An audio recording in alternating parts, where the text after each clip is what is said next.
अस्सलाम वालेकुम। आज हम कीटोन बॉडीज़ की फॉर्मेशन, उनका फिर यूटिलाइजेशन और उनसे रिलेटेड एक क्लिनिकल जो है डायबिटिक कीटोसिडोसिस वो पढ़ेंगे। बेसिकली जब आपकी एक्सट्रीम फास्टिंग स्टेट्स होती है या स्टारवेशन की स्टेट होती है तो उसमें आपकी कीटोन बॉडीज़ मेन आपका क्या कहते हैं फ्यूल होती हैं जो आपकी एनर्जी प्रोवाइड कर रही होती हैं। और कीटोन बॉडीज़ आपकी तीन होती हैं, aceto acetate, beta hydroxy butyrate and acetone. इसमें aceto acetate and beta hydroxy butyrate है मोस्ट इंपॉर्टेंट। जो एसीटोन होती है वो तो एक क्या कहते हैं वोलेटाइल से सब्सटेंस होती है जो कि आपकी जिस बंदे की कीटोन बॉडी ज़्यादा होंगी उसकी ब्रेथ में, क्योंकि एसीटोन की एक फ्रूटी ऑर्डर होती है तो उसकी ब्रेथ में वो एसीटोन वाली फ्रूटी ऑर्डर आ रही होगी जिस पेशेंट में कीटोन बॉडी ज़्यादा होंगी।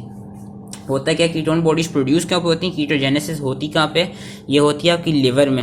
और कीटोलाइसिस की क्या कहते हैं यूज्ड अप, ये इधर एनर्जी किधर प्रोवाइड करेंगी कीटोन बॉडीज अपनी, सारे जितने भी एक्स्ट्रा हेपेटिक टिश्यूज हैं, इवन ब्रेन जो है वो भी इनको यूज अप करता है। सिर्फ लिवर इन्हें यूज नहीं कर सकता और जो रेड ब्लड सेल्स हैं वो इन्हें यूज नहीं कर सकता, वो हम आगे देखेंगे क्यों।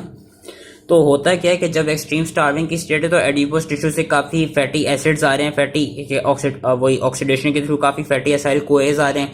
आपका लिवर में ऑलरेडी आपके लिवर में ऑलरेडी एसिटाइल कोए प्रोड्यूस हुए में होगा क्या, जो लिवर के अंदर एसिटाइल कोएज होंगे उसमें दो एसिटाइल कोए मिलके with the help of enzyme thiolase बना देंगे एसिटो एसिटाइल कोए।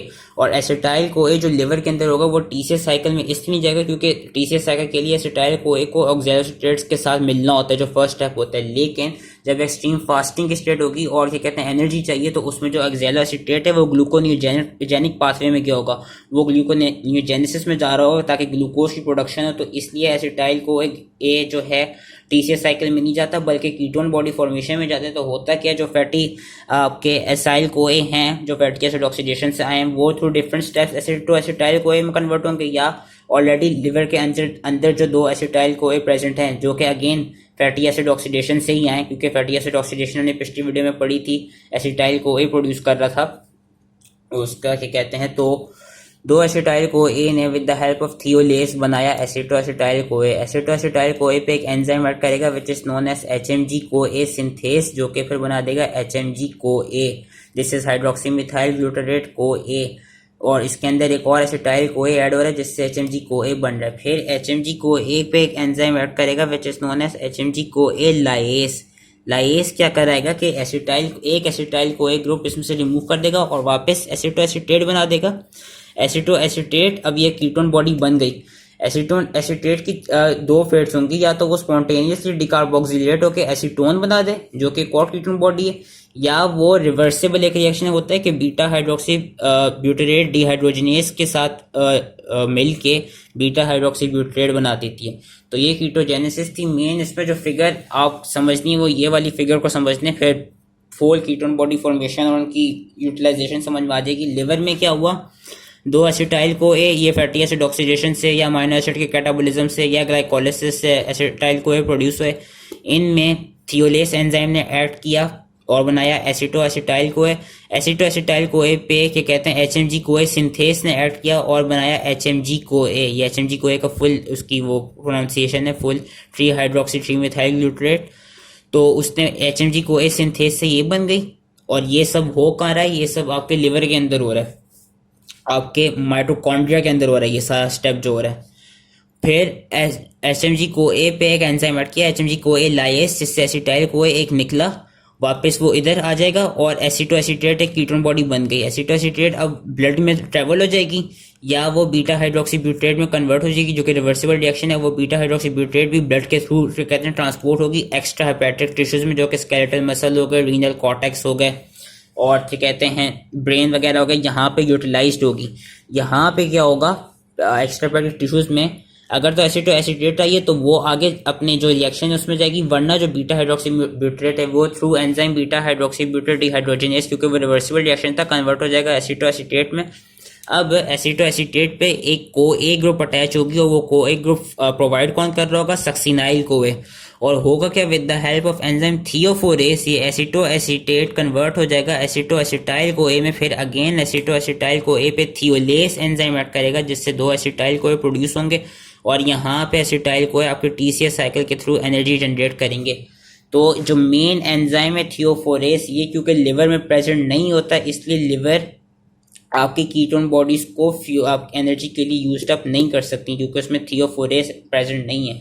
और रेड ब्लड सेल्स क्यों नहीं आपकी कीटोन बॉडीज को यूज अप कर सकते? क्योंकि रेड ब्लड सेल्स के अंदर माइटोकॉन्ड्रिया नहीं होता। So that was the whole ketogenesis and ketolysis. अब इससे रिलेटेड जो क्लिनिकल है वो है डायबिटिक कीटोएसिडोसिस। होता क्या है, जो टाइप 1 डायबिटीज होती है जिसमें इंसुलिन की ऑलमोस्ट प्रोडक्शन हो ही नहीं रही होती, एब्सेंट ही होती है, तो उसमें ग्लूकोज की एब्जॉर्प्शन नहीं होती, तो ग्लूकोज आपका एनर्जी नहीं प्रोवाइड कर पाता। तो उसमें जो आपकी कीटोन बॉडीज ही होती हैं वही ज़्यादा एनर्जी के लिए रिक्वायर्ड होती हैं। अब सिंस उसमें क्या कहते हैं ग्लूकोज की प्रोडक्शन ज़्यादा नहीं होती एंड सिंस उसमें क्या कहते हैं ज़्यादा फिर होता है कि ज़्यादा एनर्जी प्रोवाइड करने के लिए ज़्यादा कीटोन बॉडीज़ की फॉर्मेशन हो जाती है। अब इसमें एक मसला है कि जो कीटोन बॉडीज़ होती हैं वो क्या कराती हैं, जो उनका क्या कहते हैं उनकी जो कार्बोक्सिल ग्रुप होती है उसका जो pKa होता है वो अराउंड 4 होता है। और ये नॉर्मल कंडीशन में भी जो कीटोन बॉडीज होती हैं ये आपका क्या कहते हैं एक प्रोटॉन को डिसोसिएट कर रही होती हैं, एक प्रोटॉन रिलीज करा रही होती हैं, जिसकी वजह से जो बॉडी का पीएच है वो थोड़ा कम होता है।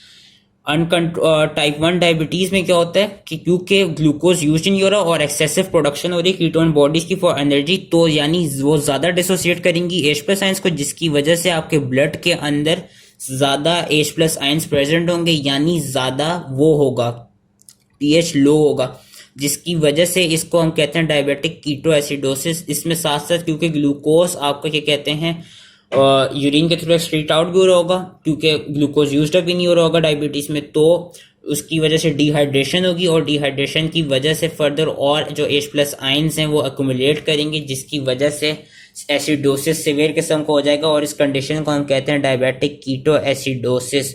और जिस पेशेंट को टाइप 1 डायबिटीज होगी और डायबिटिक कीटोएसिडोसिस हो रहा होगा वो किस सिम्टम के साथ आएगा? उसकी ब्रेथ में फ्रूटी ओडर आ रही होगी। वो फ्रूटी ओडर किस चीज़ की होगी? एसीटोन की होगी, जो फ्रूटी ओडर प्रोवाइड करते हैं।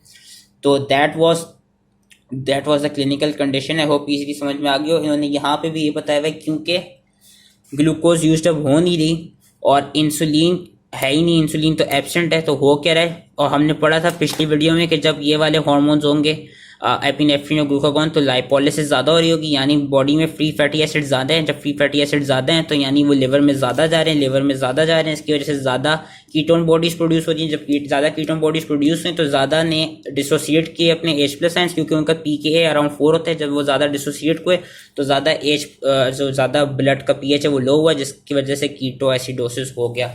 So that was it. I hope easily समझ में आ गया. Thank you.